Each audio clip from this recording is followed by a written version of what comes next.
सबको नमस्कार, प्रणाम, सत श्री अकाल। नमस्कार, चलिए जानते हैं दिल्ली की 25 बड़ी खबरों को सिर्फ 5 मिनट में। इससे पहले आप इस वीडियो को प्यारा सा लाइक नहीं किया तो वीडियो को प्यारा सा लाइक कर दीजिए और अभी तक इस चैनल को सब्सक्राइब नहीं किया चैनल को सब्सक्राइब कर दीजिए। और हाँ, दिल्ली की कहां से आप इस वीडियो को देख रहे हैं कमेंट बॉक्स में कमेंट कर जरूर बताइएगा। चलिए वीडियो शुरू करते हैं। यमुना नदी का पानी वार्निंग लेवल के पार, सीएम केजरीवाल बोले 206 मीटर के निशान को छूने पर। देश की राजधानी दिल्ली में बारिश लगातार जारी है। इसी बीच यमुना नदी का जल स्तर वार्निंग लेवल को पार कर दिया है। सोमवार दोपहर 1 बजे यमुना का जल स्तर 204.73 मीटर दर्ज किया गया। दिल्ली में यमुना का चेतावनी स्तर 204.50 मीटर है, जबकि खतरे का स्तर 205.33 मीटर है। हाथीकुंड बैराग से 1,90,837 क्यूसेक पानी यमुना में छोड़ा गया है। इसी बीच दिल्ली के मुख्यमंत्री अरविंद केजरीवाल ने घोषणा किया कि यमुना के 206 मीटर के निशान को छूने पर दिल्ली के आसपास के निचले इलाकों से लोगों को निकालना शुरू किया जाएगा। सीएम ने लोगों को भरोसा दिलाया कि विशेषज्ञों के अनुसार राष्ट्रीय राजधानी बाढ़ की स्थिति संभवतः पैदा नहीं होगी। मूसलाधार बारिश और यमुना के बढ़ते जल स्तर पर बैठक करने के बाद केजरीवाल ने एक संवाददाता सम्मेलन में कहा कि सरकार स्थिति पर निकटतम से नजर रखी हुई है।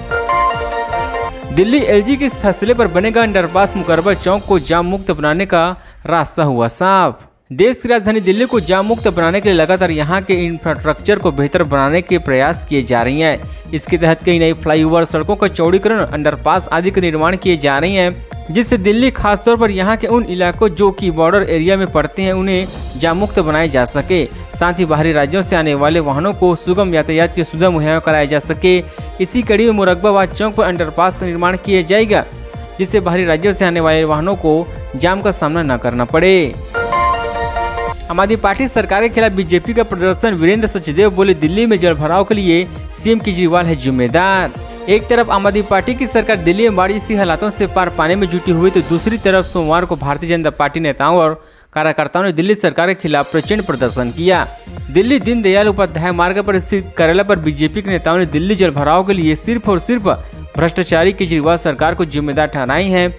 प्रदर्शन के दौरान बीजेपी नेताओं का दावा कि वे दिल्ली की जनता के हितों की लड़ाई हमेशा लड़ती आ रही है, साथ ही भ्रष्टाचारी केजरीवाल सरकार की पोल खोलती रहेगी। ये वक्त राजनीतिक का नहीं, दिल्ली में बाढ़ के खतरे पर बोले अरविंद केजरीवाल। इस बार हुई अप्रत्यक्ष बारिश। दिल्ली में शनिवार से जारी लगातार और भारी बारिश से उत्पन्न बाढ़ की स्थिति पर सीएम अरविंद केजरीवाल ने कहा कि ये वक्त राजनीतिक का नहीं है। दिल्ली में बाढ़ के खतरे पर संवाददाता सम्मेलन को संबोधित करते हुए उन्होंने कहा कि इस बार दिल्ली में अप्रत्यक्षशील बारिश हुई है। सभी लोगों को चाहिए कि मिलकर प्रभावित लोगों को राहत पहुंचाएं। उन्होंने कहा कि इस काम में सभी मिलकर काम करना होगा।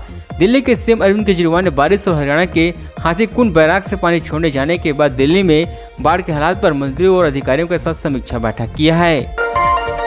आईएमडी के येलो अलर्ट के बाद हरियाणा के 2.78 लाख एसक्यूएफ पानी छोड़ा, दिल्ली के निचले इलाकों में बाढ़ का खतरा। दिल्ली में शनिवार से जारी बारिश की वजह से दिल्ली वाले जलभराव, ट्रैफिक जाम और कई अन्य समस्याओं से परेशान है। दूसरी तरफ भारत मौसम विज्ञान विभाग के पूर्वानुमान की बात करें तो दिल्ली वालों को अभी भी बारिश से निजात मिलने की उम्मीद कम है। वहीं हरियाणा सरकार ने हाथीकुंड बैराग से सोमवार सुबह 8 बजे 2.79 लाख स्क्वायर पानी यमुना नदी में छोड़कर आम आदमी पार्टी सरकार की दिल्ली में मुसीबतें बढ़ा दी है। खतरे को भाप दिल्ली सरकार ने आम लोगों को बचाने की तैयारी में युद्ध स्तर पर काम शुरू कर दिया है। सोमवार सुबह दिल्ली के ओल्ड रेलवे ब्रिज पर यमुना नदी का जल स्तर 203.33 मीटर दर्ज किया गया। यमुना नदी के जल का चेतावनी स्तर 204.50 मीटर है। सावन के पहले सोमवार पर गौरी गौरा मंदिर सहित दिल्ली के मंदिरों में उमड़ी भक्तों की भीड़, लगे बम भोले की जयकारे। हिंदू धर्म देव के देव महादेव की पूजा के लिए सावन का महीना और उसमें भी पहले सोमवार का दिन महादेव के भक्तों के लिए बहुत खास होता है। ऐसे में आज सावन के पहले सोमवार पर देश भर के शिवालयों में सुबह 5 बजे से भक्तों की भीड़ देखने को मिली। लोगों का मानना है कि आज के दिन भगवान भोले की पूजा और दर्शन करने से उनका भरपूर आशीर्वाद प्राप्त होता है। इसलिए आज सावन के पहले सोमवार पर शिवालयों में भगवान भोलेनाथ की पूजा और जलाभिषेक के लिए भक्तों की भीड़ सुबह से ही मंदिरों में पहुंचने लगी थी। सोमवार को शिवालयों में भोले के भक्त लगातार घंटे की आवाज के साथ हर हर महादेव और बम बम भोले की जयकारे लगाते रहे। कल सुबह तक खतरे के निशान को पार कर जाएगी नदी। दिल्ली सरकार ने मंत्री का दावा, इमरजेंसी से निपटने के लिए हमारी यह है तैयारी। पिछले 2 दिनों से राष्ट्रीय राजधानी दिल्ली में जारी भारी बारिश के बढ़ते खतरे को देखते हुए दिल्ली सरकार आपात स्थिति से निपटने काम में युद्ध स्तर पर जुटी हुई है। इसी बीच दिल्ली सरकार में लोक निर्माण मंत्री अतिशी ने दिल्ली में लगातार 2 दिनों से जारी भारी बारिश के बाद सोमवार को ट्वीट कर कहा कि ऐसा लगता है कि कल यानी मंगलवार सुबह तक यमुना नदी का जल स्तर खतरे के निशान को पार कर जाएगा। बारिश जारी रहने के बावजूद हम पानी के प्रवाह की निगरानी कर रही हैं। उम्मीद है कि नदी का कल पुराने यमुना रेलवे ब्रिज पर खतरे के निशान को पार कर जाएगी।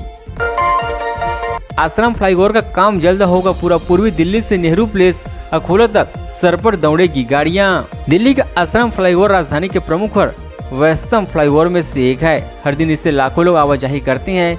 इस बात को ध्यान में रखते हुए फ्लाईओवर का एक्सटेंशन किया गया था, जिससे लोगों को हर दिन लगने वाला जाम से निजात मिल सके। लेकिन आश्रम फ्लाईओवर एक्सटेंशन के सराय काले खां की तरफ से लाजपत नगर की तरफ आने वाले लूप मार्ग का कार्य अब तक पूरा नहीं होने से ITO पूर्व दिल्ली से सराय काले खां होते हुए लाजपत नगर, नेहरू प्लेस और अलोखा की तरफ जाने वाले लोगों को काफी परेशानी का सामना करना पड़ा है। इसी बीच खबर यह है कि जल्द ही इस लूप का काम पूरा कर लिया जाएगा। दिल्ली अध्यादेश पर सुप्रीम कोर्ट ने जारी किया नोटिस। केजरीवाल सरकार, केंद्र ने क्या दलीलें दी। सुप्रीम कोर्ट ने सोमवार को केंद्र सरकार के अध्यादेश के खिलाफ दी गई दिल्ली सरकार की याचिका पर सुनवाई किया है। दिल्ली की आप सरकार ने राष्ट्रीय राजधानी में सेवाओं को नियंत्रण से जुड़े केंद्र के अध्यादेश की संवैधानिक वैधाओं को चुनौती दी है। सुप्रीम कोर्ट ने इस मामले को लेकर केंद्र सरकार को नोटिस जारी किया है। सुनवाई के दौरान दिल्ली सरकार ने वकील अभिषेक मनु सिंघानी के अध्यादेश पर रोक की मांग की गई। CJI ने कहा कि हम केंद्र को नोटिस जारी कर रही हैं। CJI ने विस्तार में सुनवाई की जरूरत बताते हुए 2 हफ्ते बाद सुनवाई की बात कही है। कोर्ट ने उपराज्यपाल के वकील के अनुरोध पर उन्हें भी मामले में पक्ष बनाया है। विपक्षी एकता में क्या सबसे बड़ा रोड़ा कांग्रेस नेता राहुल गांधी है। भाजपा और केंद्र की नरेंद्र मोदी सरकार का विरोध करने वाली 15 पार्टियों को पटना में इकट्ठा हुए मुश्किल से एक सप्ताह भी नहीं हुआ था कि इसमें से शरद पवार के नेतृत्व वाली राष्ट्रवादी कांग्रेस पार्टी 2 जुलाई को टूट गई।